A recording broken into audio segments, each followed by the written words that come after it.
Ancaman terhadap negara dan Pancasila. Pemikiran kebangsaan Dr. Imam Samsi Ali. Konten ini disarikan dari tulisan Dr. Imam Samsi Ali, Presiden Nusantara Foundation di Amerika. Dr. Imam Samsi Ali menuliskan, ketika para pendiri bangsa, Founding Fathers, bersepakat untuk menjadikan Pancasila sebagai ideologi, falsafah negara Indonesia, sesungguhnya itu sebuah kesepakatan yang luar biasa. Keputusan yang biasa saya sebut smart, pintar, dan wise, bijak. Pintar karena rumusan itu bukan rumusan biasa. Kalau saja kita jeli dalam memahami dan mendalami pasal-pasal Pancasila, maka semua pasal menggambarkan nilai-nilai mulia yang ada pada bangsa ini. Baik itu nilai-nilai mulia kultur dan budaya lokal. Terlebih lagi pada nilai-nilai dan esensi agama. Bijak karena dengan keputusan itu para pendiri bangsa mampu mengedepankan kepentingan besar bersama sebagai bangsa. Ketimbang pertimbangan kelompok yang bersifat partikular. Mereka melihat jauh ke depan bahwa bangsa akan semakin terbuka dalam keragaman dan perbedaan-perbedaan. Dan kalau saja tidak ada pijakan, common ground, bersama boleh jadi bangsa besar ini akan kucar-kacir mengikut kepada kecenderungan dan kepentingan masing-masing. Pancasila juga merupakan keunikan dan kekuatan bangsa Indonesia.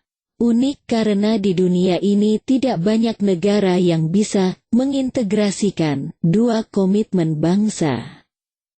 Keduanya kerap dianggap paradoks dan harus dipisahkan atau salah satunya dikorbankan.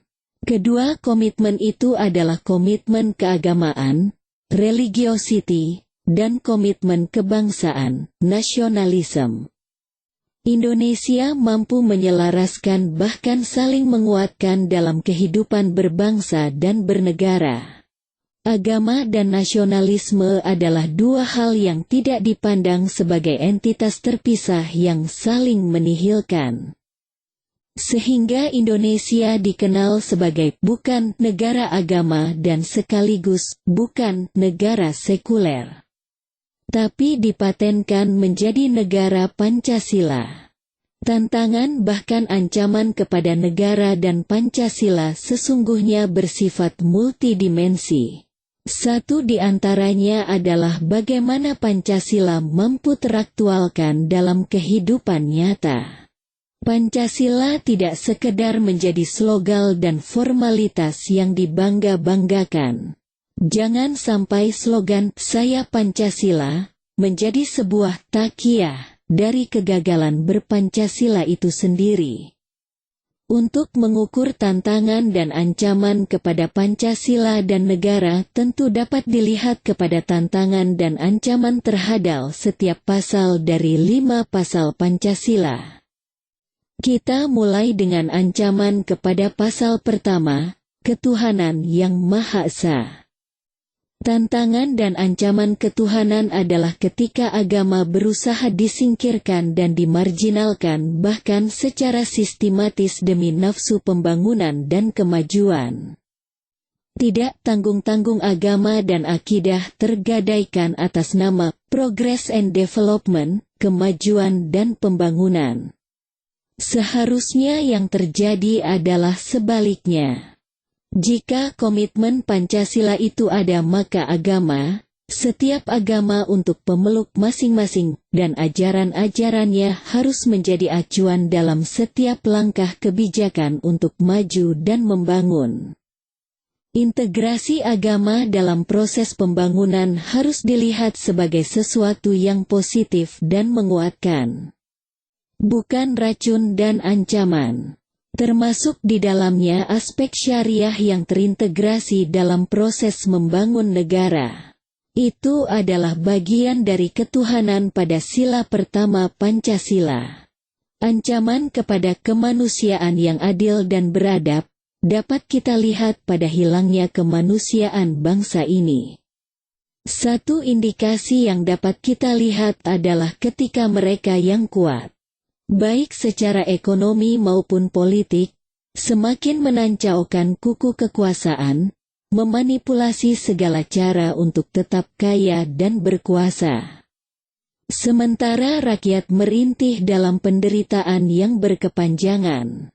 Hal ini dapat kita lihat di saat-saat musibah COVID saat ini. Justru ada saja pengusaha dan penguasa yang memanfaatkan situasi sulit ini untuk kepentingan hawa nafsunya. Hal seperti ini jelas merupakan ancaman kepada kemanusiaan seperti pada pasal kedua Pancasila.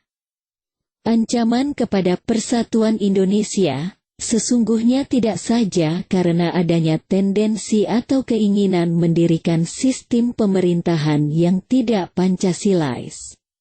Anggaplah khilafah atau sebaliknya komunis. Kedua ini boleh jadi memang menjadi ancaman Pancasila. Jangan lupa justru ancaman kepada persatuan bangsa ada pada hilangnya sense of justice, yang menghilangkan sense of belonging. Adanya perilaku belah bambu misalnya, segolongan diangkat dan segolongan lagi diinjak, melahirkan kemarahan. Akibatnya terjadi keinginan untuk berbeda dari yang ada. Disitulah terkadang ada niatan untuk memisahkan diri dari mereka yang dianggap lain. Keadaan ini semakin diperparah oleh keterbukaan media yang dipergunakan oleh para buzzer, yang juga mencari sesuap nasi lewat ragam fitnah dan hoaks. Mereka ini menjadi ancaman persatuan Indonesia dan Pancasila sekaligus.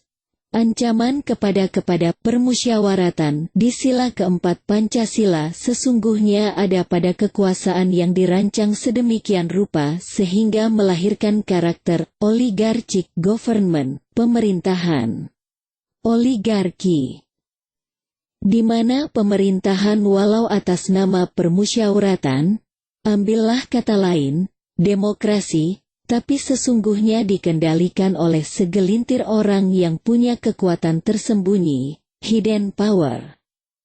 Ancaman ini semakin nyata ketika ada invisible foreign intervention, intervensi luar yang tersembunyi, termasuk di balik kekuatan finansial. Pemerintah yang terkadang menjadi boneka yang terkontrol oleh segelintir pemilik modal itu. Para politisi pun tidak tanggung-tanggung hanyut terbawa arus. Baik secara sadar tapi demi kepentingan. Atau tidak sadar karena memang tidak tahu. Hilangnya nilai syuro, demokrasi itu juga akan menampakkan sensitivitas kekuasaan yang alergi kritikan. Maka di zaman wajah-wajah yang dipolesi keluguan itu sering terjadi perilaku diktator halus. Kritikan dianggap musuh dan ancaman. Tidak tanggung-tanggung harus diredam dan dimusnahkan jika memungkinkan. Bahkan meminjam kata-kata Najwa Shihab, hukum pun sibuk melayani ketersinggung. Hal sepele pun akan berakhir dengan pemenjaraan.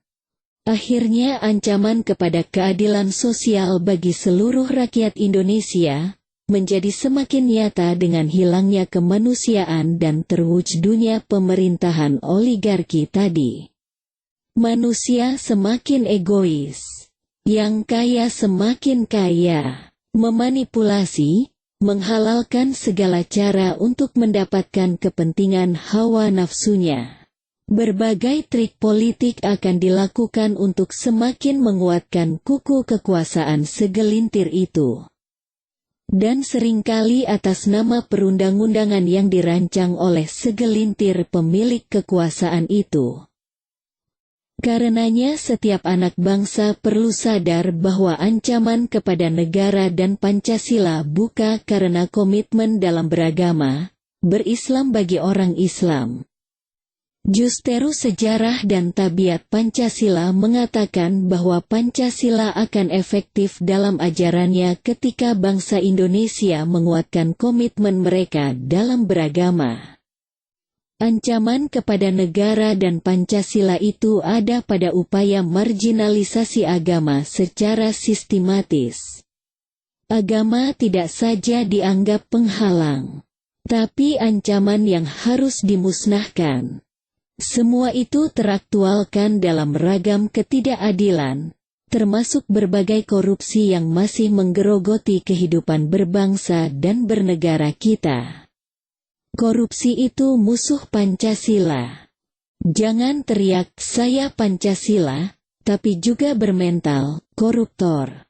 Malulah. New York City, Subway, tanggal 6 Januari tahun 2022. Presiden Nusantara Foundation.